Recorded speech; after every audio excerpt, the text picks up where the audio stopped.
Hi, good morning. Myself Akshay, and today's my technical topic is the polymorphism.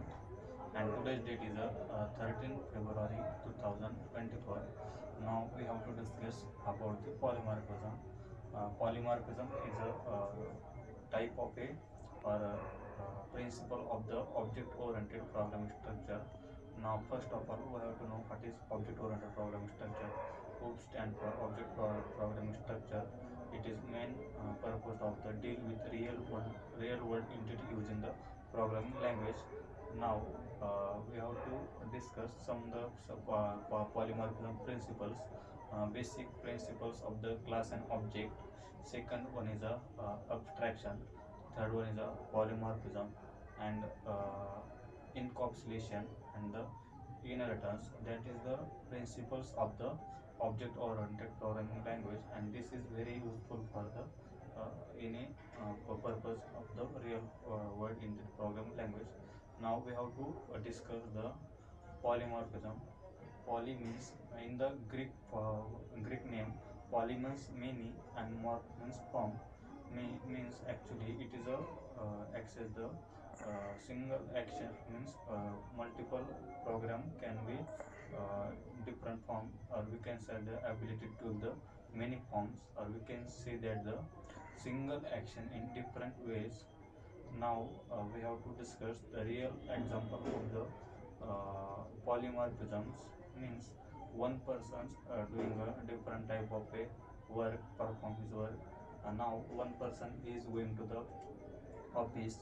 They communicate with the office other members. He communicate, he going to the travel to the any bus, he going to the market, he going to the any other places. Means he going to the join any meeting. Means one person or one member action in a different forms. That is a property of the real example of polymorphism. Now we have to know there are main two type of a polymorphism. First one is a method overloading, or we can say that the uh, runtime polymorphism or static polymorphism. Actual we have to know what is method overloading process. Means it consists of the same method name and different parameter or different argument. That is a process of the method overloading.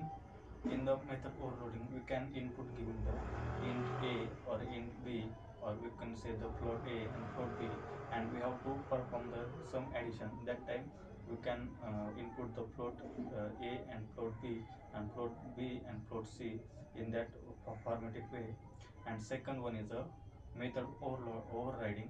Means it is a perform easy relationship, and we can override the functions. That is a process of the method overriding. And we can say other name is a dynamic overriding, or other name is a it is compile overriding. Now it is a very important to the object oriented programming structure, the ability to take many forms. Now this is a object oriented programming structural that process going to the polymorphism. And the polymorphism process is essential to the if they are creating a new object, a new classes on that platforms.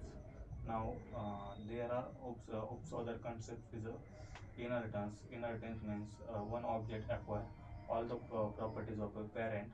That is process of the inheritance. And the inheritance one property to inherit to the other, and that time they are using the extend keyword. Means one parent, one child access to the all the properties of its parent. That is an important function on that object oriented programming structure.